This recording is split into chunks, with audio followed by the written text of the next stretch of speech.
Listo, bueno, vamos a dar inicio a la sesión del día de hoy. Bienvenidos a la Dirección General de Divulgación de la Ciencia, bienvenidos a Universum. El día de hoy vamos a tratar sobre un tema de frontera, vamos a hablar sobre la genómica de la salud mental y también vamos a tocar el tema de las adicciones. Para esto contamos con la presencia del doctor Humberto Nicolini. Él es médico de formación, egresado de esta Universidad Nacional, con estudios de posgrado, de los cuales obtuvo mención honorífica cuando los realizó. Y ha tenido diferentes estancias postdoctorales en diversos laboratorios de Estados Unidos. Actualmente es investigador del Instituto Nacional de Medicina Genómica. Y como les comenté, vamos a tocar el tema de hoy. Adelante, doctor. Sí, muchas gracias. Bueno, pues les doy la bienvenida y gracias por estar aquí en esta sesión. Bueno, mi formación, soy médico, como les mencionaban, hice mi especialidad en psiquiatría y luego hice mi doctorado en genómica molecular, y entonces pues de ahí viene un poco esta fusión entre pues tratar de entender si la salud mental, todas las enfermedades mentales pueden tener una base en los genes, y pues esto va a ser el tema de esta charla, y pues espero generarles pues esta inquietud y que bueno tengan cuando menos la curiosidad, y que alguno de estos conocimientos los deje convencidos de este campo. Trabajo en el Instituto Nacional de Medicina Genómica. En México la Secretaría de Salud cuenta con el sistema de alta especialidad que se llaman los Institutos Nacionales de Salud. Dentro de los Institutos Nacionales de Salud, uno de ellos es el que nos dedicamos a la investigación de las bases hereditarias del estudio del genoma humano, enfocado a diferentes enfermedades, y en mi caso pues yo me dedico a toda la parte de las enfermedades mentales y de las conductas adictivas. Y pues aquí les presento de forma general, ya iremos platicando un poquito de cada una de ellas, las líneas de investigación. La primera que les muestro es probablemente la enfermedad que más se ha tratado de comprender, porque pensamos que tiene el mayor riesgo de heredarse, que es el autismo. Muchos de ustedes seguramente han oído algo sobre esta enfermedad del autismo. Hay un día mundial del autismo donde muchos edificios se ponen de azul y que conmemoran, digamos, a esto. Incluso México tiene una ley que protege sobre la condición del autismo, y es una patología que ¿por qué ha cobrado tanto interés? Bueno, uno, porque tiene una importante herencia, y esto hace importante el que podamos hacer un diagnóstico de una patología de la conducta, de la emoción, y que eventualmente pues podamos hacer un diagnóstico preciso, la podamos eventualmente entender de cómo funciona, qué está erróneo, y más adelante tratarla. Otras enfermedades que son las clásicas tal vez en la parte de las enfermedades mentales, ¿no? Pues todos han oído hablar de la psicosis, que es cuando alguien pierde el contacto con la realidad, empieza a tener percepciones de una realidad que verdaderamente no está ahí, que es lo que le llamamos las alucinaciones, ¿no? Que empiezas a oír cosas cuando realmente no se están dando, escuchar voces, escuchar ruidos, conversaciones, o sentir que hay una presencia cuando realmente no existe nada, ¿no? Y todo este contexto, o sentir que te persiguen y no te están persiguiendo, ¿no? Que son la paranoia, pues todo eso le llamamos psicosis. y si esto se da por un periodo de tiempo, pues puede constituir una enfermedad mental que es la más conocida, que es la esquizofrenia. Y pues también sabemos que este tipo de enfermedad tiene un alto componente hereditario. Y otra enfermedad que pues nos hemos dedicado a estudiarla, que también es muy característica, que tiene una representatividad, muchos medios de comunicación pues la han sacado porque es fácil de ilustrar. Por ejemplo, algunos de ustedes habrán visto esta serie de televisión de un detective que es como exageradamente escrupuloso, muy detallista, verifica todo muchas veces, se lava mucho las manos, que es Monk, ¿no? Y que es un detective obsesivo y que, pues bueno, pero esto cuando se da en exceso, pues es la enfermedad obsesivo-compulsiva. Y les platicaré un poquito de la búsqueda de los genes de esta enfermedad.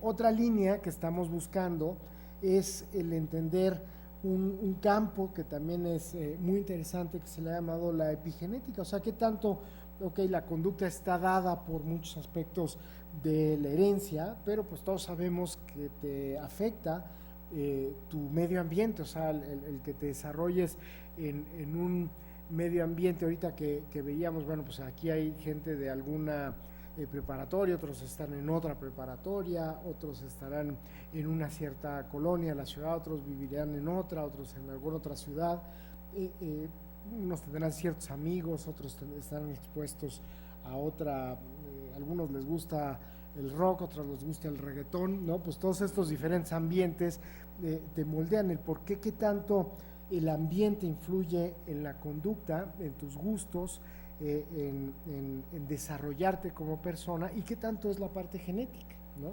Entonces, el estudio de esta interacción entre genes y medio ambiente es lo que le hemos llamado la epigenética, y hay formas de entenderlo a nivel del estudio del ADN. Y un modelo muy interesante ha sido el estudiar a los gemelos. Los gemelos son, sobre todo los gemelos que llaman monocigóticos, es un experimento natural en donde tú tienes una copia idéntica de ti mismo, ¿no? O sea, cuando a veces dice en la parte de la genómica, ¿qué pasa cuando clonemos humanos? Bueno, se da esto de manera natural. O sea, los gemelos idénticos son clonas humanas, en donde una persona es la copia idéntica de otra. ¿Y en qué se empiezan a diferenciar? En que uno va empezando a tener ambientes diferentes del otro. A lo mejor uno tiene otros amigos, a uno le gusta una música, otro tiene una pareja, y estos ambientes diferenciales hacen que a lo mejor empiecen a tener fenotipos que son ya contextos o cuadros clínicos diferentes. O sea, el que, por ejemplo, uno se junta con una pareja que le encanta comer comida chatarra y el otro no, a pesar de que tienen la misma estructura genética, hace que uno gane más kilos y tenga un poquito más de sobrepeso y el otro no, siendo que tienen la misma información genética. Y entonces esto te da un modelo muy interesante para estudiar el peso del ambiente contra precisamente el de los genes, ¿no? Pues dentro de aquello que estamos expuestos, pues otro modelo interesantísimo son las adicciones o los fármacos, digamos, ¿no? O sea, las sustancias adictivas, todas las medicinas, digamos, son fármacos, y todas las sustancias que nos hacen sentir de manera anormal son fármacos que actúan en la psique, por eso se llaman psicofármacos, y habrá algunos que son legales, o sea, que son con prescripción, y algunos que son ilegales, que son pues los que compras y que no están legislados y que se venden en el mercado negro, y algunos otros son legales, como el alcohol y el tabaco, pero que se usan únicamente por fines recreativos, ¿no? ¿Qué tanto esto? Sabemos de que no todo mundo tiene la misma resistencia, está dado por la genética o está dado por el contexto medioambiental. Entonces son muchas de las preguntas que nos estamos tratando de resolver en el laboratorio. Y finalmente, otra línea muy importante son los genes que tienen que ver con tu respuesta al sistema inmune, que es otro sistema muy complejo, tan complejo como el sistema nervioso central, y que sabemos que también juega un papel muy importante en el desarrollo de muchas enfermedades. Una de las cosas que ha sido difícil en los seres humanos ha sido el estudio del cerebro. O sea, el cerebro no es tan, a veces tan accesible como el poder estudiar, por ejemplo, el hígado o estudiar el tejido de la piel, ¿no? Para estudiar el cerebro, pues no es tan fácil decirle a alguien, pues vamos a hacerte una biopsia cerebral, ¿no? Es algo que es complicado. Entonces, en ese sentido nos ha ayudado mucho el usar modelos animales que puedan mimetizar la patología humana. Entonces, uno de los, el desarrollar estos modelos a veces es complicado. Entonces hemos tratado en el laboratorio, precisamente para poder estudiar directamente el cerebro, desarrollar modelos animales que mimeticen la enfermedad mental. Entonces hemos creado un modelo en ratas de psicosis, ¿sí? Entonces, aquí lo que hemos creado es haciendo lesiones en zonas muy específicas del cerebro, como lo que es el hipocampo ventral, que es una zona muy importante en el registro de la memoria, y si la lesionas cuando las ratas están recién nacidas, en su desarrollo más o menos es normal hasta que llegan a la adolescencia, y entonces empiezan a tener una serie de cambios conductuales muy parecido a cómo pasa la esquizofrenia en la vida adulta. Por ejemplo, empiezan a tener un mal filtrado de las percepciones. Aquí a través de lo que le llamamos un reflejo que se llama el prepulso sensorial, o sea, no distinguen bien estímulos auditivos, como pasa en las personas que tienen alucinaciones. O sea, que el momento que están percibiendo un estímulo y lo perciben otro, no distinguen bien si fue de la misma intensidad, si va también con un mensaje, digamos, emotivo o no. Este inadecuado filtrado emotivo o esta jerarquización adecuada de las percepciones hace, o se piensa que es parte de la base que las personas empiezan a alucinar, ¿sí? Porque no perciben correctamente el medio ambiente, y que les digo, se puede mimetizar en la rata, o sea que empiezan a tener distorsiones en la percepción de su entorno. Tienen fallas en el registro de lo que se llama la memoria de trabajo, o sea, esta memoria que nos sirve cuando ya aprendimos algo y hacer como un proceso automático, y que ya no tengamos que volver a pensar en esto para seguirlo haciendo, como cuando alguien anda en bicicleta, ya sabes toda la mecánica de andar y ya no tienes que volver a pensar, me tengo que subir primero un pie, después del otro, ya se vuelve algo que lo ejecuta simplemente. Pero cuando está alterado este procedimiento, es como si tuvieras que volver a pensar y te hace un poco más torpe, ¿no? Esta memoria está alterada tanto en los pacientes, y bueno, aquí se logra mimetizar en los animales, y el otro es que tienen problemas de interacción social, o sea, se vuelven más aislados, son a veces más agresivos con otros animales, lo mismo que pasa en el caso de la psicosis, ¿no? Y la gran ventaja de tener estos modelos animales es que puedes estudiar directamente el cerebro, y vimos lo que se llaman bancos de expresión. Entonces pudimos estudiar el DNA y luego el producto de la expresión del DNA, que es el RNA, y ver cómo se estaba expresando, que eventualmente se hacen proteínas, de ahí de las proteínas se hacen tejidos, ¿no?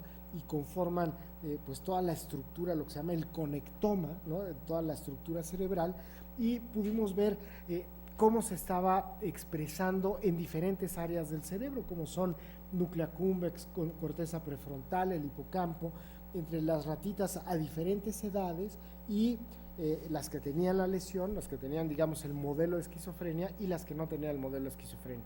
Incluso pudimos ir más adelante. Una de las cosas que sabemos que pasa con la enfermedad mental es que tienes más vulnerabilidad para las adicciones. La población general, más o menos, la tasa de tabaquismo es 23%. O sea, el 23% de aquí, por ejemplo, el 23% de ustedes fuma, ¿no? Pero si alguien tiene diagnóstico de esquizofrenia, la probabilidad de fumar es hasta del 80%. O sea, se sube muchísimo el riesgo de tabaquismo, ¿sí? Entonces, ¿por qué pasa eso? Entonces, el cerebro es más vulnerable para la recepción de los efectos de las sustancias adictivas. Entonces, lo que hicimos fue, con estas ratitas que tienen este modelo de psicosis, les pusimos nicotina y ver cómo se mejoran sus capacidades de atención en un paradigma, digamos, de atención estimulado con comida, ¿no? Y bueno, no me voy a meter mucho en esto, pero cuando tenían la lesión, su capacidad atentiva era baja, y cuando les administras nicotina, mejora su capacidad de atención. Entonces, de alguna manera, hay toda esta teoría de que las adicciones en la enfermedad mental tienen un efecto compensatorio, y por eso son muchísimo más lábil la persona con adicciones. Hay un dato muy, muy interesante que se ha estimado en los Estados Unidos, que casi la mitad de los cigarros, de todos los cigarros que se fuman, ¿no? O sea, todos los cigarros que se venden en los Estados Unidos, la mitad los fuma alguien que tiene un diagnóstico psiquiátrico, ¿sí? O sea, la mitad de todos los cigarros que se están fumando lo tiene alguien con... O sea, la gran mayoría de personas que tienen un diagnóstico fuma, y fuma mucho, ¿sí? Entonces, el tabaquismo, y no se diga, les digo, todas las otras adicciones, realmente está muy ligado a la enfermedad mental. Por otro lado, el ambiente también ha sido, como les decía, muy importante, pero cómo modelar incluso los efectos traumáticos del medio ambiente en un modelo ambiental. Entonces, hay experimentos muy interesantes donde se trata de reproducir traumas infantiles, ¿no? Una de estas formas fue el tomar ratitas recién nacidas y separarlas de su madre biológica, y que fueran criadas por madres adoptivas, digamos, ¿no? Entonces, este trauma de la separación materna, sabemos que es algo muy violento, como un estresor medioambiental en cualquier ser vivo, ¿sí? Pero no se había demostrado qué tanto afecta, ¿no? Hay mediciones, por ejemplo, la hormona del estrés, el cortisol. Entonces, se había visto que, bueno, el hecho de no estar junto a tu madre biológica, inmediatamente te sube el cortisol. Entonces, bueno, sabes que hay un impacto, pero se dice, bueno, pues igual se adapta y luego baja el cortisol y ya no pasa nada, ¿no? Una cosa muy interesante es esto que les decía de los cambios en el genoma. Una de las formas en cómo se ha medido este impacto, digamos, de los traumas medioambientales que marcan el genoma es estos cambios epigenéticos. Hay una modificación química que se llama la metilación, que son el agregado de un compuesto químico que es 3 átomos de hidrógeno y 1 de carbono, que es el grupo metilo, que se empieza a pegar en la molécula del ADN. Y en las ratitas, por ejemplo, que tienen el efecto traumático, se da más este proceso de metilación, y aparte permanece el DNA metilado. ¿Qué pasa cuando el DNA se metila? Cuando el DNA está metilado, se apaga la expresión de los genes, o sea, es decir, no deja que el DNA se pase a RNA. Entonces, como ustedes tuvieran un genoma, pero que está el switch del apagador de la electricidad y está apagado, está no en encendido, digamos, ¿no? Entonces, eso hace el efecto medioambiental en el genoma, lo apaga, ¿sí? Y una de las vías importantes que apaga es justamente esta vía de los glucocorticoides.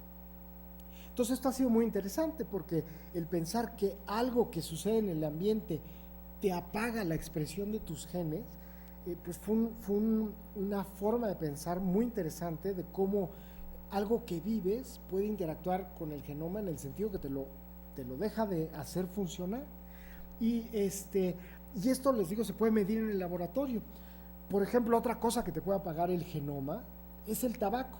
Aquí, lo que les decía, en gemelos idénticos, aquí comparamos cómo estaba el metiloma, o sea, el número de genes prendidos y apagados, en la línea del medio están los genes que están idénticos. Aquí estamos comparando gemelos idénticos, son la misma persona, ¿sí? Entonces, en un lado tienen un gemelo, en otro lado tienen el otro gemelo, un gemelo, el otro gemelo igual.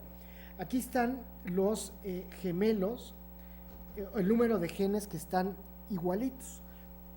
Uno de los gemelos aquí fuma y el otro no fuma, ¿sí?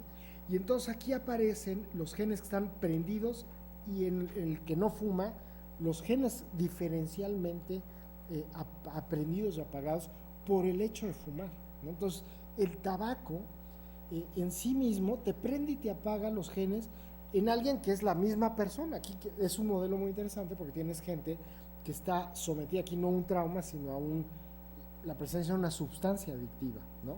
Entonces, es otra de las cosas que te puede modificar el ambiente. Esta diapositiva no se ve muy bien, pero bueno, también se ha reproducido este experimento en primates, ¿no? Aquí lo que se hizo con estos monos fue igual separar a los monitos de la mamá y justamente reproducir este experimento en un gen que es muy importante, que es el sitio de recaptura de la serotonina. Este gen, ¿por qué es importante? Es el sitio de acción de la gran mayoría de los antidepresivos. Algunos de ustedes han oído hablar de un antidepresivo que se llama el Prozac, ¿no? Bueno, donde actúa el Prozac es esta molécula, el sitio de recaptura de la serotonina.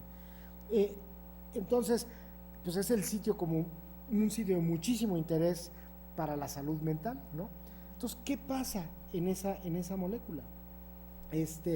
Cuando estos monitos igual son sometidos a este enorme estrés, van a tener de grandes mucha más agresividad. Si les ponen alcohol, lo consumen de forma más espontánea, o sea, se ponen hasta atrás de forma espontánea, digamos, no tienen tanto límite, son menos cooperadores en las labores de grupo y son más agresivos y tienen más lo que se ha llamado emocionalidad negativa, digamos, ¿no?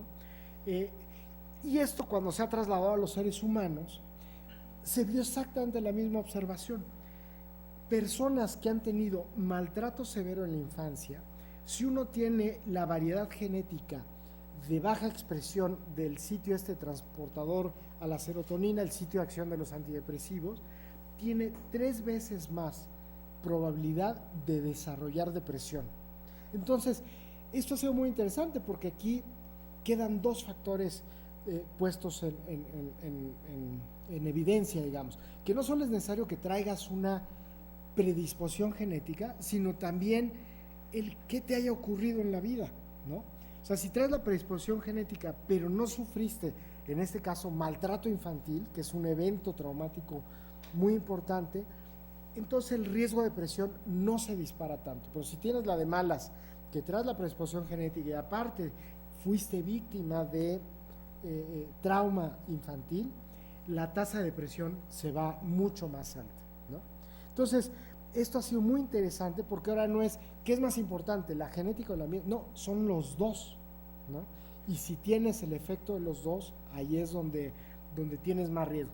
Y este tipo de estudios se ha podido demostrar, este fue el estudio que hicimos justo aquí en México, midiendo el transportador a la serotonina y viendo si las personas que tienen la baja expresión tienen más estas características de personalidad depresiva, y justamente esto ocurre en población general. Esto lo hicimos en estudiantes aquí de la UNAM, ¿no? Este otro estudio ya lo hicimos aquí no sé si conocen, en la unidad de imágenes cerebrales en la Facultad de Medicina.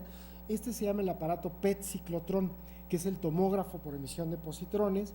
Este estudio lo hicimos junto con el doctor René Drucker, el doctor Drucker fue el que hace mucho, pues trabajó muchos años aquí en la unidad de divulgación de la ciencia y hacía también este tipo de estudios a nivel de neuroimagen, y vimos que las personas que tienen justo el genotipo, o sea, tienen los genes estos de baja frecuencia de expresión de serotonina, tienen un metabolismo cerebral más en el sistema límbico, o sea, mucho más vulnerable a la depresión a nivel ya de imágenes cerebrales. O sea, esto lo que te da son imágenes cerebrales del consumo de glucosa basal, ¿no?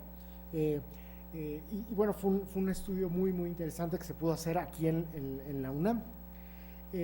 Y este otro estudio ya lo hicimos, ¿qué tanto te da el riesgo de tener justamente la vulnerabilidad genética, haber sufrido traumas infantiles que se llaman eventos de la vida, ¿no? Y el riesgo de psicosis, ¿no? Y justo pues encontramos que hay un mayor riesgo para psicosis. Entonces, les digo, este conjunto, esta interacción entre medio ambiente, vulnerabilidad genética y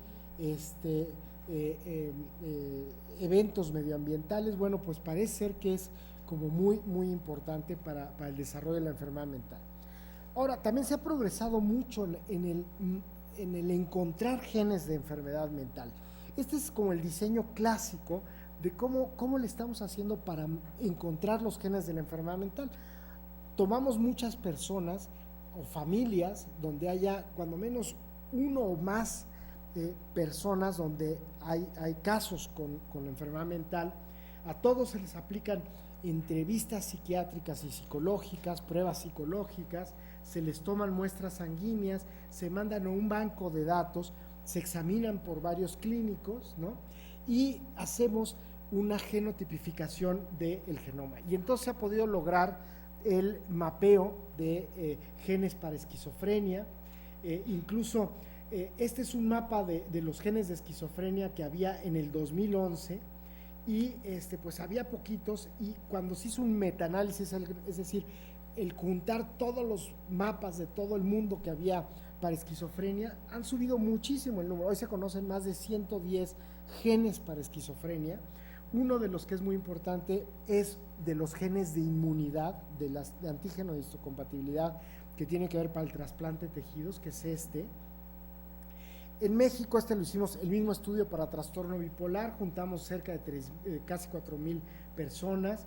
Este fue el estudio de mexicanos para enfermedad bipolar. A estos aparte les pudo hacer secuencia entera del genoma, o sea, fueron los primeros personas con trastorno bipolar mexicanos que tienen todo su genoma secuenciado. Se encontraron diferencias entre las personas para estas mutaciones, ¿no? Y muchas de estas mutaciones tienen que ver con genes, por ejemplo, que te predicen el tamaño de estructuras cerebrales, ¿no?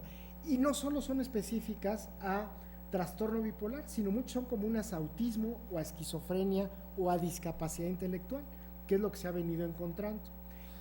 Otros genes muy interesantes fue que se encontró de canales de sodio, y que estos genes de canales de sodio se ha reproducido en otros grupos que aquí tomaron 33,000 casos con 27,000 controles, y lo encontraron, que aquí nosotros hicimos nada más para trastorno bipolar, pero en este grupo juntaron personas que tenían autismo, tenían déficit de atención, trastorno bipolar, depresión mayor y esquizofrenia.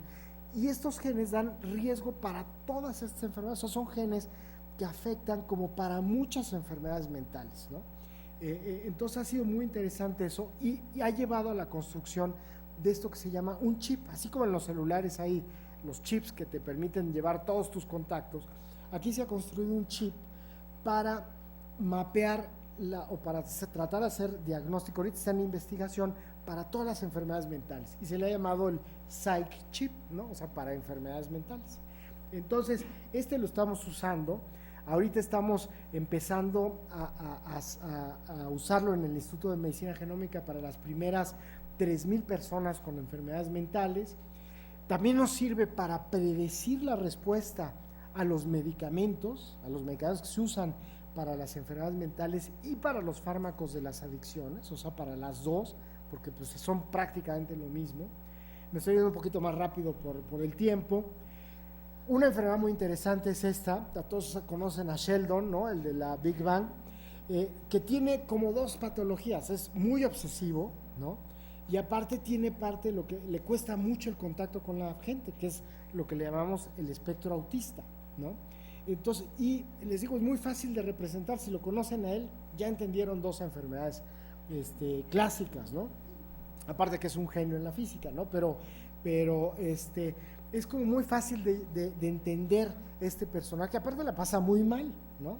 Digo, es muy chistoso, pero la pasa muy mal. Y el estudio, hemos estado rastreando los genes de la obsesividad. El primer estudio lo hicimos, bueno, uno de los coautores fue el ex rector, ¿no? El doctor Juan Ramón de la Fuente, que es psiquiatra. Con él trabajamos esta línea, la empezamos a desarrollar y para buscar los genes del trastorno obsesivo compulsivo, y finalmente hace 2 años encontramos el primer gen para esta enfermedad, que es un gen de la ruta de glutamato. Hace un esfuerzo de muchas gentes a nivel internacional, y bueno, pues la síntesis de esa, si la quieren ver un poquito más ampliada, está en una plática de estas de TED, no sé si algunos conocen este formato, es una plática como más teatral, pero bueno, viene como el contenido de esta información. Pero esto ha sido como un poco la historia de la búsqueda de los genes de las enfermedades mentales. Muchos todavía no hacemos diagnóstico de rutina, pero ya estamos casi en esa etapa. Empezamos a hacer como ya genes de riesgo para muchas de esas enfermedades. Ya empezamos a hacer asesoría de riesgo para muchos de los tratamientos de las enfermedades y para algunas de las sustancias adictivas, como les digo, sobre todo genes de tabaco, ¿no? Son los que ya tenemos como bien ubicados, y esperamos en un futuro pues ya tener como más la medicina personalizada para justamente el tratamiento y el diagnóstico de estas enfermedades, que es hacia donde nos queremos dirigir. Entonces, bueno, no sé si tengan preguntas, comentarios en los que los pueda ayudar. Bien, pues vamos a la ronda de preguntas, y debido a la interesante información que nos mencionas, quisiera empezar yo. Claro. Nos estás hablando de diferentes mecanismos para controlar los genes. Hay genes que se expresan independientemente de lo que te pasa en la vida. Hay otros genes que, dependiendo de lo que te pasa en la vida, o se activan o se apagan. Pero habrá un caso donde genes que no se iban a expresar se enciendan por algo que te pasa en la vida, y si solo es este mecanismo de metilación el que nos ayuda a controlar los genes. Sí, tal vez empezando por la última, ¿no? Hay muchos mecanismos que se llaman epigenéticos, ¿no? La metilación es el más común, tiene cierta facilidad para estudiarse en el laboratorio, pero hay como 4 o 5 mecanismos bioquímicos de prendido y apagado de los genes, aparte de la metilación, que funcionan parecidos, pero hay muchos más mecanismos, digamos, ¿no? Esta cuestión de que si hay, ¿qué otros factores puede haber, ¿no? Nos ha llevado al estudio de un fenómeno muy interesante, que es el que se le ha llamado la resiliencia. Hoy en día, en muchos programas de divulgación, ustedes oyen hablar de la resiliencia como la capacidad de aguante de las personas, ¿no? Que difiere un poquito de realmente la resiliencia en el sentido biológico. O sea, la resiliencia en el sentido biológico es que una persona tenga estos genes de vulnerabilidad como para desarrollar la enfermedad mental, y que en un momento dado algo pasó que se apagaron y no la desarrolló, ¿no? O sea, estuvieron como interrumpidos y no la desarrolló. Esos serían como realmente los verdaderos resilientes, ¿no? Y luego, por otro lado, tienen individuos que a lo mejor no tenían la vulnerabilidad genética, pero tuvieron todos los factores agravantes ambientales, que fueron tal el número de golpes ambientales que acaban haciendo la patología. Y este número de personas como víctimas del medio ambiente también es muy interesante entenderlos, a pesar de que no tengan la parte genética. Hoy en día se quiere profundizar más en el estudio justamente de este fenómeno de la resiliencia biológica. Les digo, no tanto de este concepto como más, pues que se pensaría como de actitud, ¿no? Que es lo que se maneja a veces en programas de autoayuda, ¿no? De, pues tienes que ser fuerte, echarle ganas y que no te venza la adversidad, ¿no? Que digamos es un poquito a nivel superficial, pero que no hay esta base neurobiológica del entendimiento de la resiliencia, ¿no? Correcto. Vamos a empezar, vamos a darle prioridad ahorita a las sedes remotas, porque algunas tienen programas muy estrictos en horarios. Y voy a empezar con la Universidad Autónoma de Guerrero. Quiero verificar si en Guerrero hay alguna pregunta o comentario. A grandes rasgos, ¿qué es el autismo? Sí, se escucha. Sí, el autismo, bueno, es una enfermedad del desarrollo de la infancia. Generalmente es una enfermedad que aparece a los 2 años y que se caracteriza por que no aparece el lenguaje o hay un retardo en la aparición del lenguaje. Los niños con autismo también tienen importantes problemas en la interacción con los demás. Les cuesta mucho leer las actitudes de los demás y entonces se empiezan a encapsular en sí mismos, por eso son autismo, se vierten hacia ellos mismos. Y por otro lado tienen una gran cantidad de conductas repetitivas o rituales, son muy inflexibles. También tienen otro fenómeno que le llaman hipersensibilidad sensorial, con los ruidos, con texturas, son como demasiado hipersensibles. Entonces van al cine y en vez de disfrutar el sonido se aterrorizan. Ciertas texturas como el terciopelo les pueden horrorizar, ¿no? Entonces, son una serie de características muy peculiares. Hay formas de hacer el diagnóstico y es una enfermedad grave. Hoy se piensa que hay un niño con autismo por cada 80 nacidos vivos. Hay muy poquitos estudios epidemiológicos en México, se quiere hacer más estudios en ese sentido, pero se piensa que es una de las graves enfermedades mentales a nivel mundial, digamos, ¿no? Gracias, Guerrero. ¿Alguna otra pregunta o comentario? No, gracias. Correcto. Voy a pasar a preparatoria 4. Quiero verificar si en prepa 4 hay alguna pregunta o comentario. Les pedimos si la hacen de manera pausada. Bueno, si se vuelve una patología alterando los genes o su ambiente es malo, ¿volvería la enfermedad? Si pudieran repetir, tenemos el audio un poquito con eco. Si pueden repetir, por favor. Ok. Si se altera su patología curando, bueno, alterando los genes, ¿volvería la enfermedad si el ambiente es malo?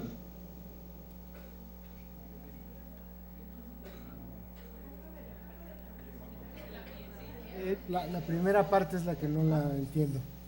Sí, seguimos con un poquito de eco. Si nos puede ayudar Juan José con mejorar el audio. Y si repiten la pregunta, por favor.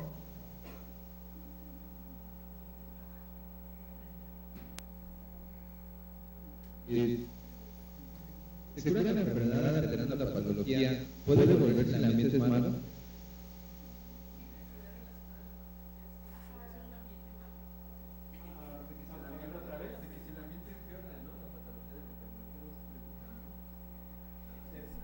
¿Cómo?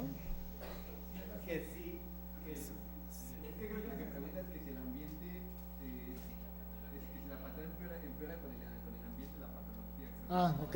sí. Sí, o sea, si hay un ambiente que desde luego se va haciendo cada vez más nocivo, sí tiene una relación con la severidad de la enfermedad. O sea, con las dos cosas que se sabe que el ambiente puede afectar es con la aparición, o sea, el hecho de que la enfermedad tenga su debut, su aparición, y la otra es con qué tan severa va a ser la manifestación de la enfermedad, ¿no? Esos dos puntos sí son muy vinculados al tipo de ambiente. Entonces, cuando uno modifica el medio ambiente, también eso ayuda a que digamos, baje la severidad y por otro lado pueda ampliarse el que haya recaídas o reapariciones de la enfermedad, ¿no? Entonces, sí, el modificar el ambiente puede tener esto. Por ejemplo,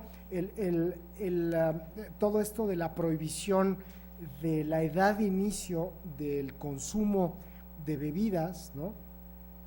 O del alcohol o del uso del tabaco, es justamente en el vínculo que se ha visto que tiene con la aparición de la enfermedad mental.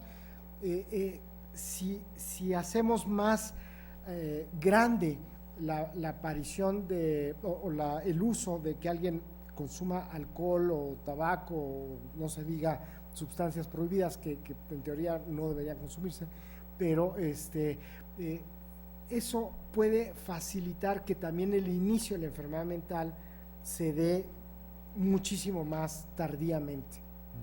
Entonces también eso es parte de la razón por la cual se trata de hacer que sea lo más tardío posible.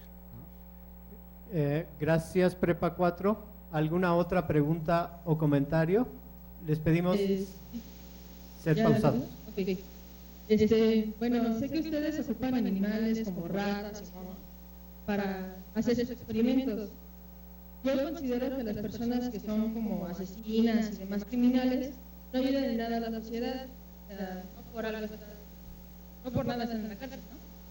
Y podrían, digamos, servirle algo si los ocuparan para hacer sus experimentos, haciendo que ya no ocupe para ello. Mi pregunta es, ¿qué opinan al respecto?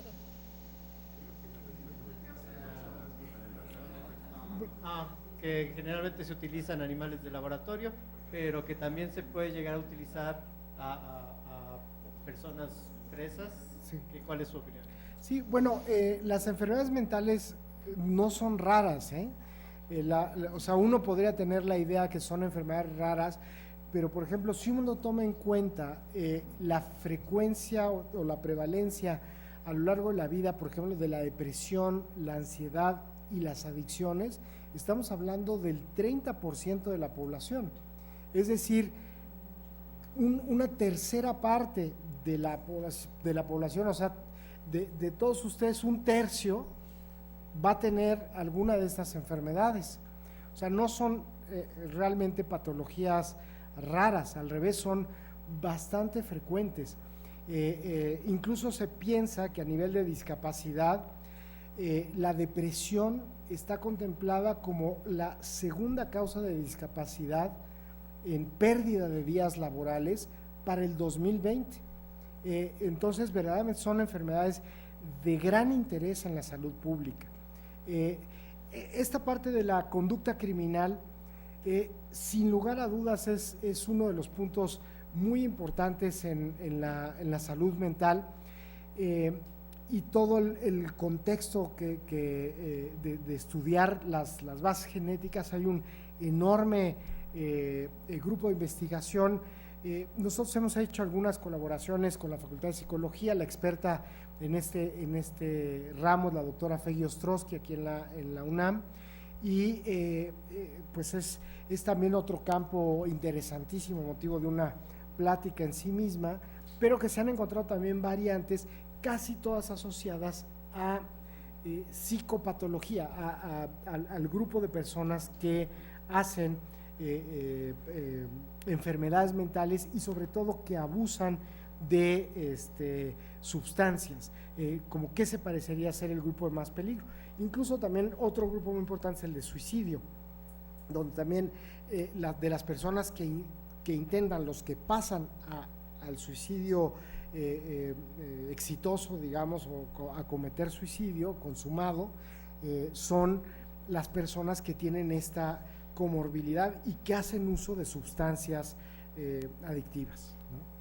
Bien, gracias Prepa 4. En un momento regresamos con ustedes para más preguntas. Voy a pasar a Preparatoria 6. Quiero verificar si en Prepa 6 hay alguna pregunta o comentario.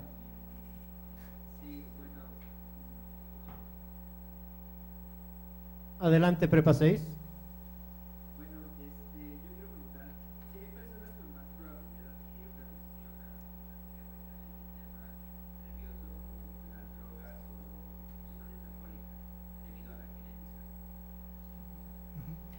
Sí, esto es realmente es un tema de enorme interés, ¿no? Hoy en día lo que se sabe es que las personas más propensas a que les guste el efecto de las sustancias adictivas son las personas que genéticamente tienen menos densidad de unos receptores a dopamina, que se llaman receptores D2 a dopamina. Y por ejemplo se han hecho experimentos que las personas que genéticamente traen menos cantidad de estos receptores a nivel cerebral, cuando tú les das a probar una sustancia, disfrutan muchísimo más los efectos placenteros de la sustancia que las personas que traen genéticamente más cantidad de estas sustancias, ¿no? Entonces hay un primer indicio que efectivamente hay esta vulnerabilidad genética, que no es solamente esto, ¿no? Pero sí, esto ha sido un hallazgo muy, muy interesante, descrito incluso por una mexicana, que es la directora ahora del Instituto de las Drogas en los Estados Unidos, que es la doctora Nora Volkow. Si tienen oportunidad, vean la página de el sitio que se llama NIDA, N-I-D-A, que es el sitio de abuso de drogas de los Estados Unidos. Tiene una página muy interesante y donde viene específicamente este tipo de hallazgos. Gracias, Prepa 6. ¿Alguna otra pregunta o comentario?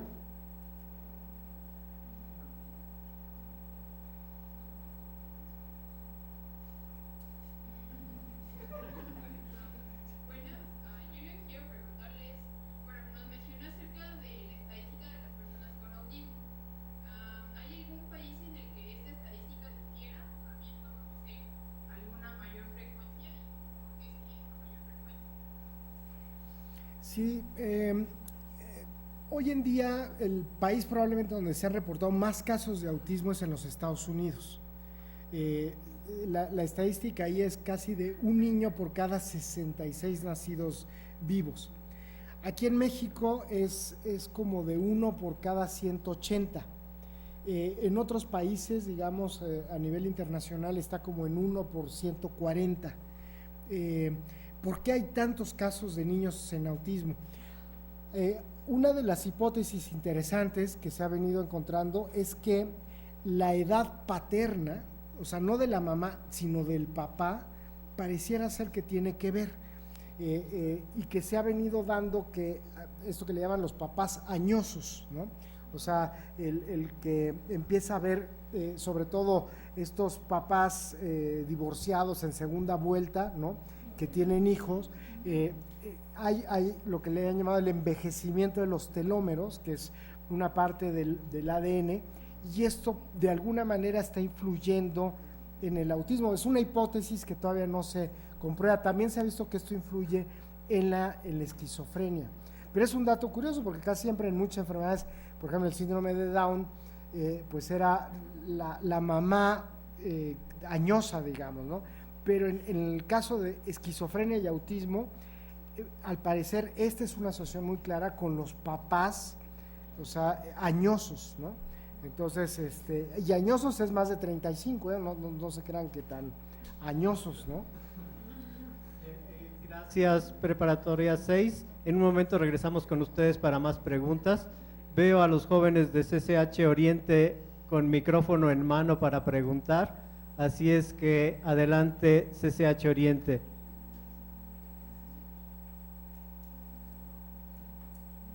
Oh, se congelaron. Sobre los genes de un adicto, de una persona con adicción, de un adicto, de una persona con intolerante.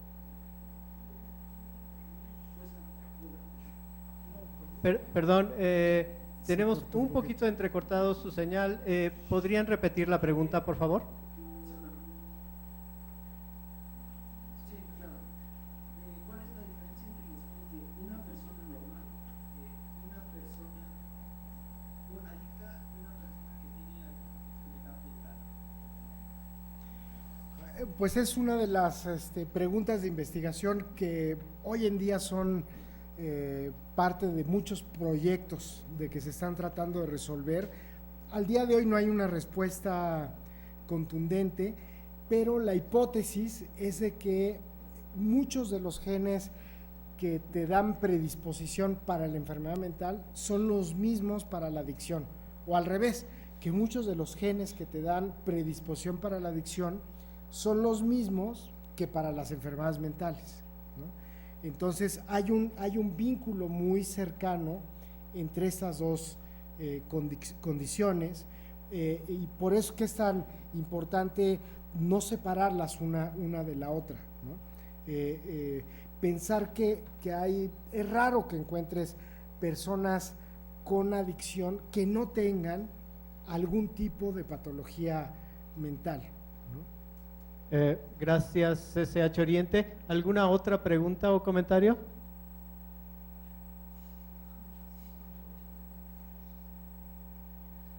Si nos activan su micrófono, por favor.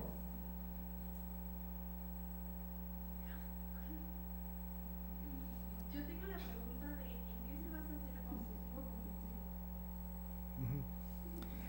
Bueno, cuando ya se vuelve enfermedad, ¿no? Es que estas conductas de alguien que es muy inflexible, que hace muchos rituales, muy preocupado, por ejemplo, por la limpieza, por el orden, por la simetría, que no puede fácilmente salir de una habitación, nunca llega a tiempo, o al revés, llega demasiado a tiempo, repite mucho las cosas. Por ejemplo, una diferencia entre alguien que es limpio y alguien que es obsesivo. Si ustedes tratan alguna vez, para que vean lo que pasa a un enfermo con el trastorno obsesivo compulsivo, traten como experimento de lavarse las manos 15 minutos seguidos, pero con reloj en mano, ¿no? O sea, todo el mundo pues nos lavamos las manos, pues lo que tarda, ¿no? Dos lavadas y se acabó. Pero hagan con el reloj en mano 15 minutos continuos de estarse lavando las manos. La gran mayoría de ustedes dicen, bueno, no, esto es absurdo. Hay personas que se llegan a pasar 3 horas lavándose. Hay gente que se acaba el agua de un tinaco bañándose, o sea que se han pasado 8 horas bañándose. O sea, a nadie le da placer eso, ¿no? O sea, verdaderamente son enfermedades terribles cuando uno las padece, ¿no? Entonces, ahí es la diferencia entre alguien que realmente tiene la enfermedad a, por ejemplo, alguien que es cuidadoso de su higiene. Gracias, CCH Oriente. En un momento regresamos con ustedes para más preguntas. Voy a pasar a Prepa 7. Quiero verificar si en Prepa 7 hay preguntas o comentarios.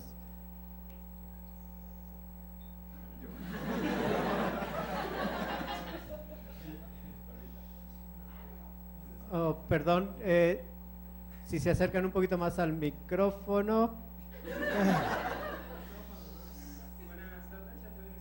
Sí, ya te escuchamos. Mi duda sería, ¿qué relación hay entre el genoma y las neuronas cuando reciben un estímulo del exterior? Y si me podría más o menos explicar en qué consiste cada uno de los anteriores. Ok.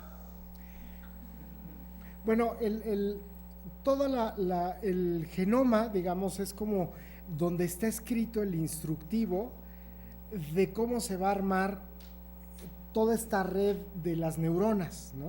O sea, cada célula y cómo se van a conectar todas las neuronas, qué tipo de fibras, de redes van a ser. A eso se le ha llamado el conectoma, que es otro proyecto muy, muy importante. O sea, y el unir genoma y conectoma, pues son grandes proyectos que incluso requieren de un gran poder computacional para poderlo descifrar, y luego saber de qué manera están influidos por el medio ambiente, por tanto el epigenoma o por las vivencias de cómo se modifica esto que se le ha llamado la plasticidad neuronal, por el aprendizaje, por la estimulación, por los daños contrarios. Pues es un reto enorme que, les digo, hoy en día son de los grandes proyectos de la neurociencia y de la neurociencia y la genómica, digamos. Son, pues si ustedes se quieren dedicar a eso, créanme que va a haber gran cantidad de material para hacer investigación en los siguientes 20, 30 años. Gracias, Prepa 7. ¿Alguna otra pregunta o comentario? Sí, otra pregunta. Adelante. ¿Se escucha? Sí, adelante. Quiero saber qué enfermedades mentales son las más degenerativas y por qué. Ok. Bueno, las enfermedades degenerativas, o sea, el concepto de degeneración es que se va destruyendo un tejido, ¿no? Hoy día la enfermedad degenerativa, digamos, más conocida es el Alzheimer, que es la demencia senil, en donde el cerebro poquito a poco se va comiendo, se va perdiendo, a grado tal que acaba reduciéndose a como si fuera el cerebro de un bebé, y ven a una persona mayor que acaba no pudiendo realizar funciones muy básicas como la higiene personal, vestirse, decir su nombre, no sabe dónde está, no reconoce a sus seres queridos, y hasta que finalmente no se puede quejar y mueren pues por una infección, por cosas, a veces una fractura. Entonces son enfermedades muy tristes. Hoy en día es uno de los grandes retos de salud, el tratamiento del Alzheimer. Se le está invirtiendo muchísimo para todas estas patologías, y es uno de los grandes retos también en salud mental, las enfermedades de la vejez. Gracias, Prepa 7. En un momento regresamos con ustedes para más preguntas aquí en Universum. Muy buena exposición, doctor. Mi pregunta es la siguiente. Sabemos que los niveles variados de neurotransmisores pueden causar diversas enfermedades. En el autismo, hablando específicamente y fisiológicamente, ¿qué neurotransmisores se ven afectados, se ven comprometidos? Llámese GABA, serotonina, dopamina, glutamato. Y en todo caso, ¿en dónde se presenta la falla? ¿En sus receptores, sean metabotrópicos o ionotrópicos? ¿En su síntesis o en su reabsorción? Pues es muy complicado, ¿no? Yo te diría ahora sí que todas las anteriores. O sea, lo que realmente se ha encontrado es que hay, incluso hay una ilustración que salió hace poco en una revisión, en una revista que se llama Nature Neuroscience, que construían cómo sería la neurona de alguien con autismo, ¿no? Y entonces hacían justo esto, una neurona donde han salido todas las vías que se piensa están alteradas en el autismo, justo con el receptor de la vía del glutamato, de la serotonina, de GABA, que muchas de esas han sido por diferentes modelos animales. Ha habido avances muy interesantes. Hace poquito se hizo el primer mono, el primer modelo animal en un primate, en donde se hizo la inactivación de un gen de GABA, que la inactivación de un gen se les llama knockouts, ¿no? Así como en el box que le pegan un knockout, puedes inactivar un gen en específico, y entonces inactivando aquí un gen que tenía que ver con vía del GABA y una histona, ¿no? Que es el gen que causa el autismo en las niñas, que se llama el síndrome de Rett, se producía todos los síntomas del autismo en el changuito, ¿no? Entonces, verdaderamente impresionante, porque la similitud de conducta en un primate comparado con una ratita, pues es más impactante, ¿no? De que hace estas conductas repetitivas, no le hace caso al resto de la manada, no verbaliza. Os digo que, claro, verbaliza los gritos o los gestos que hacen los monos, pero pues también aquí no adquiere el lenguaje del primate, y fue creado genéticamente, ¿no? Que pues, eso es muy, muy impresionante, de cuando menos este subtipo del autismo. Entonces, lo que hoy en día sabemos es que hay autismos desde el punto de vista molecular, ¿no? Porque se creó con una molécula que se inactivó, pero se piensa que puedes inactivar varias de estas moléculas y llegar al mismo resultado, ¿no? Y bueno, pues esto se nos hace complicado, porque seguramente va a haber muchos tratamientos, identificar a todas las personas que lo padecen y detectar con esta medicina de precisión a nivel molecular cuál tipo tienes, y luego el tratamiento pues va a ser resarcir la vía neuronal que se trate, si es que se puede volver a reconstruir, ¿no? Que es en lo que se está al día de hoy, ¿no? Sí. De este lado tenemos otra pregunta. Buenas. Buen día, doctor. Una pregunta. En un paciente que es psicópata, neurológicamente y fisiológicamente, ¿qué proceso está alterado ahí?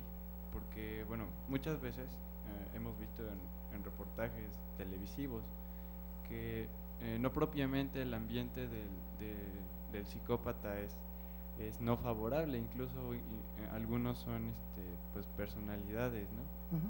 Entonces, ¿qué pasa fisiológicamente en un paciente que es pues psicópata y que muchas veces lo llega a cometer actos pues terribles? Sí, aquí digamos, esto es psicópata es como el equivalente de personalidad criminal, ¿no? De sociopatía, y que es cierto, yo creo que pasa aquí mucho como ahorita que mencionamos el caso del autismo, de que no hay un autismo, sino hay muchos autismos, ¿no? Igual aquí en el caso de la sociopatía, alguien puede llegar a la conducta sociopática vía por diferentes caminos, ¿no?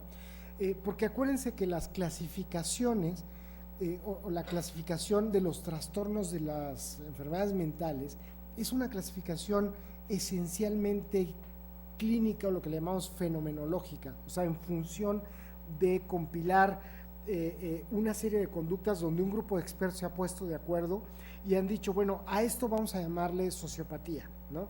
De que haya falta al respeto de las reglas, no empatía por los sentimientos, no responsabilidades, actos violentos, no violentos, en fin. Entonces se pusieron de acuerdo todo un grupo de expertos en salud mental y dijeron, a esto vamos a llamarle autismo, a esto sociopatía, a esto esquizofrenia. Pero todavía no hay el sustento neurobiológico para decir si a esto, que clínicamente sí es un grupo pues que convence desde el punto de vista clínico, realmente atrás de eso hay una fisiología, hay una neurobiología que explique este cuadro, o son muchos cuadros que lo estás agrupando con esto, ¿no? Entonces, eso es una de las polémicas que hay hoy en día, ¿no? Y muy probablemente lo que tenemos es muchos sociópatas, ¿no? O sea, muchos sociópatas, no en cantidad, ¿no? Que aparte también hay muchos, pero no solo en subtipos cerebrales, digamos, ¿no? Y por eso es tan difícil. Pregunta. Buenas tardes. Sí, buenas. Usted mencionó que en las personas, entre más glucosa se consume, más propensos es a padecer depresión. Supongo que esto está asociado a la expresión de algún gen, pero ¿de qué depende de que se exprese o no ese gen? ¿Dependerá de algún factor ambiental? Si sí, ¿cuál podría ser uno de ellos? Algún factor que esté íntimamente relacionado a esto. Bueno, lo que mencionaba de la glucosa fue más bien en el estudio que hicimos en el tomógrafo por positrones. O sea, lo que usas es para ver qué áreas del cerebro se iluminan, le das glucosa a la persona. Como el principal energético del cerebro es la glucosa, donde el cerebro está consumiendo glucosa, esas son las áreas del cerebro que se iluminan. Entonces, más bien es la técnica que se usó para evaluar la actividad cerebral, ¿no? Pero no es que necesariamente las personas con depresión consuman más glucosa. Sí se ha visto de que muchas personas con trastornos afectivos pueden tener problemas en la alimentación, ¿no? Para el consumo de más o el consumo de menos, ¿no? Y los carbohidratos es un tema importante en esto, ¿no? Incluso han vinculado algunos de los genes que tienen que ver con el metabolismo. Uno de los principales es uno que tiene que ver con el metabolismo de los lípidos, que se le llama FATO, ¿no? Que es un gen que tiene que ver con el procesamiento de los lípidos, que parece ser que tiene riesgo para obesidad y para trastornos afectivos. pero es uno de los tantos que se han involucrado en este subgrupo también. Como les decía, hay muchas depresiones. O sea, clínicamente todo el mundo se define de la misma manera, pero dentro de todo el mundo que reúne los criterios de depresión, ya a nivel molecular hay muchos subtipos, ¿no? Entonces, uno de ellos pudiera ser asociado al procesamiento de lípidos, pero puede haber muchos otros que son los que vamos a tener que entender más a futuro. Bien, vamos a otra ronda con las sedes remotas antes de la siguiente pregunta aquí. Guerrero, quiero verificar si en Guerrero hay alguna última pregunta o comentario. No, correcto, gracias Guerrero. Bien, voy a pasar a Prepa 6. ¿Alguna otra pregunta o comentario?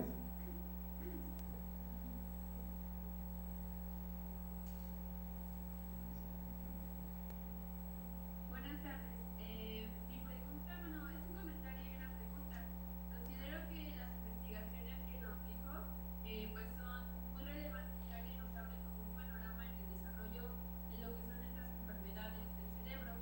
Sin embargo, mi pregunta es si ya hay algunos tratamientos, medicinas o se está modificando alguno de estos en consecuencia de estas investigaciones y qué porcentaje de beneficio tiene. No, pues es muy buena pregunta. De hecho, es la pregunta que luego te hacen las autoridades cuando te apoyan la investigación. Es difícil a veces dar ya un resultado en función de que impacten al tratamiento. Uno de las áreas donde estamos buscando esto es justamente en esto último que hablábamos del Alzheimer. Uno de los genes justamente que sabemos que está asociado con el peor pronóstico para el Alzheimer es un gen que también tiene que ver con los lípidos, que se llama la apolipoproteína E4, y les estamos midiendo o le estamos evaluando este gen a las personas que tienen demencia tipo Alzheimer, y en función de aquellos que lo tienen o no, estamos haciendo todo un proceso de una intervención más intensa en las personas portadoras de este riesgo de deterioro más fuerte.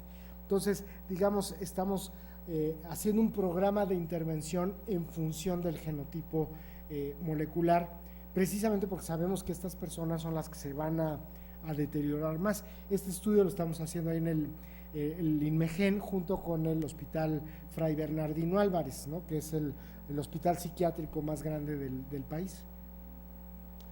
Gracias, Prepa 6.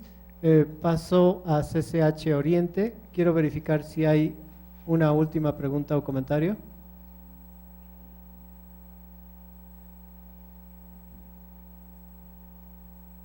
Si activan su micrófono, por favor.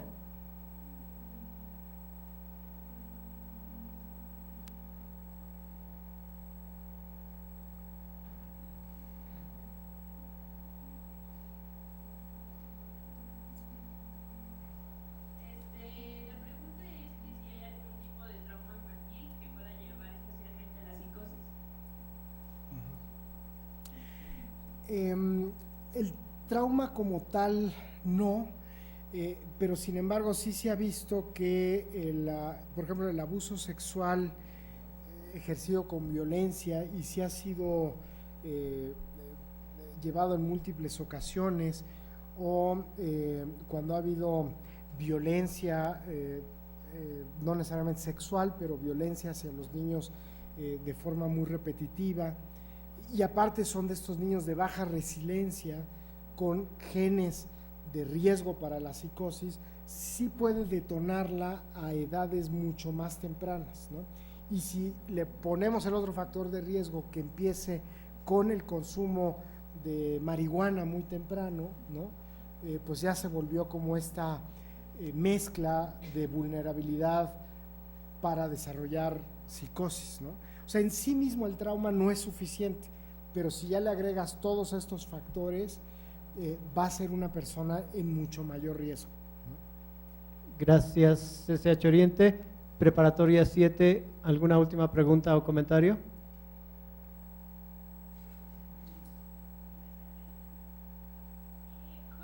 Buenos días, doctor. Mi Buenos pregunta días. es la siguiente. Ujú. En dado caso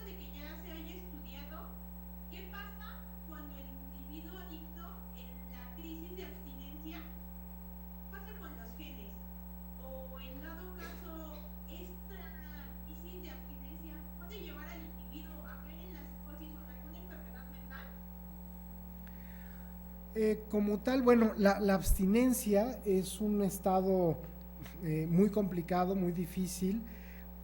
No es que eso haga que se produzca la enfermedad, pero sí puede ser un periodo donde la persona haga psicosis, ¿no? Que se llama, una de las psicosis muy frecuentemente detonada por abstinencia de alcohol es el delirium tremens, donde la gente ve animalitos, ve una serie de cosas muy raras, ¿no? Es un delirio muy, muy pintoresco, digamos, por la forma de presentación. Y hay gente más vulnerable a presentarla que otra. Se piensa que es porque tienen más riesgo genético específico para desarrollar este tipo de padecimientos. ¿Qué tanto se puede modificar, por ejemplo, epigenéticamente el genoma si alguien deja de beber o si alguien recae? Pues es de las preguntas que hoy día están en curso de investigación, y pensamos que esto pueden ser buenos marcadores para monitorear el proceso de sanación de alguien, el justo examinar en qué medida su recuperación también a nivel genoma se va dando. Son estudios caros que todavía no se han podido hacer en la escala de vida, y son poquitos los pacientes que se han estudiado aquí y en otros sitios del mundo, pero sin lugar a dudas son temas muy relevantes a seguir estudiando en el futuro. Gracias, Prepa 7. Estamos sobre el tiempo de la conferencia. Vamos a las últimas 2 preguntas aquí en la sala de Universum. Buenas tardes, doctor. Yo quisiera saber, porque tengo entendido, ¿no?, de que los antidepresivos contienen contienen la enfermedad como tal, no la curan. Eso es lo que yo tengo entendido. A nivel fisiológico, usted dijo que se están viendo cómo no regenerar, sino reconstruir estas vías de estos neurotransmisores. Entonces quisiera saber qué hipótesis o qué experimentos son los que se están haciendo que digan, nos puede llevar a la cura, ¿no? Eso es lo que quisiera saber. Claro. Sí, digamos, este tratamiento que se piensa que es paliativo, ¿no? O sea, de contener los síntomas a realmente llegar a algo que quite el padecimiento, pues es la gran meta, ¿no?, hoy en día a obtener.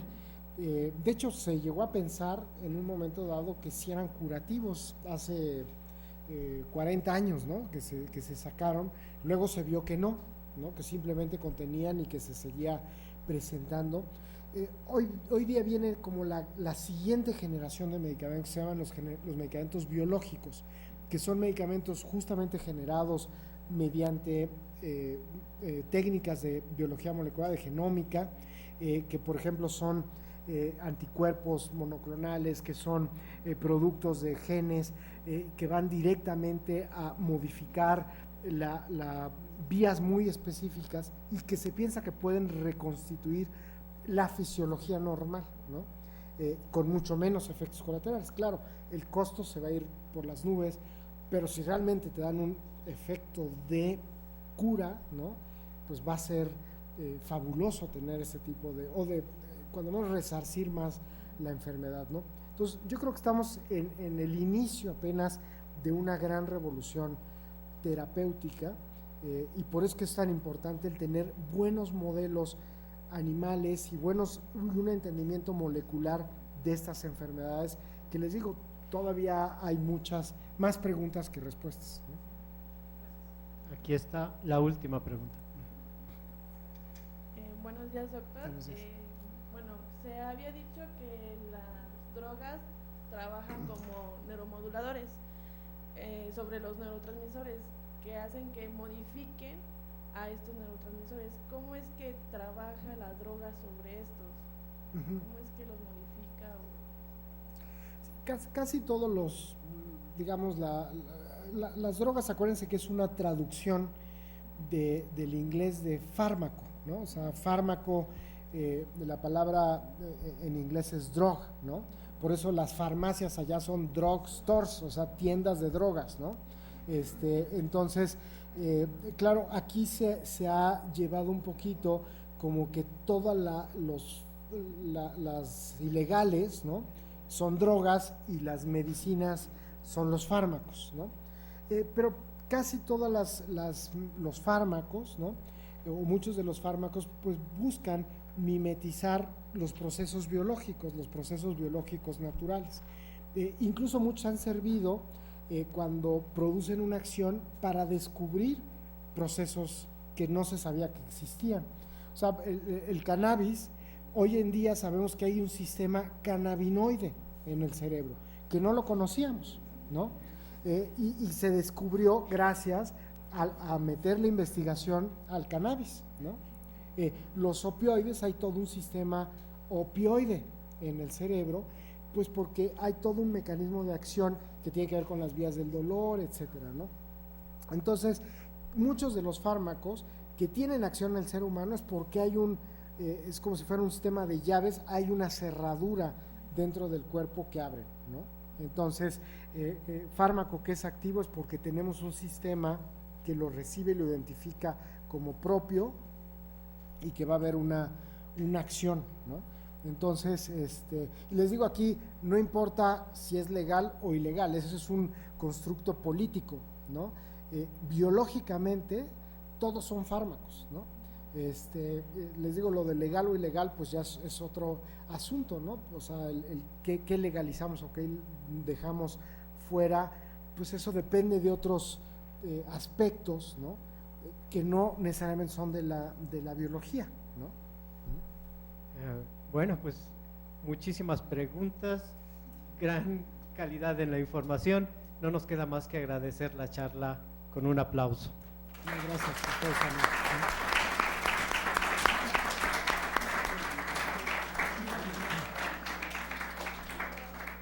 Gracias a las sedes que nos acompañaron el día de hoy. Terminamos la transmisión. Pues, aquí quedaron muchas preguntas y todavía el doctor está aquí.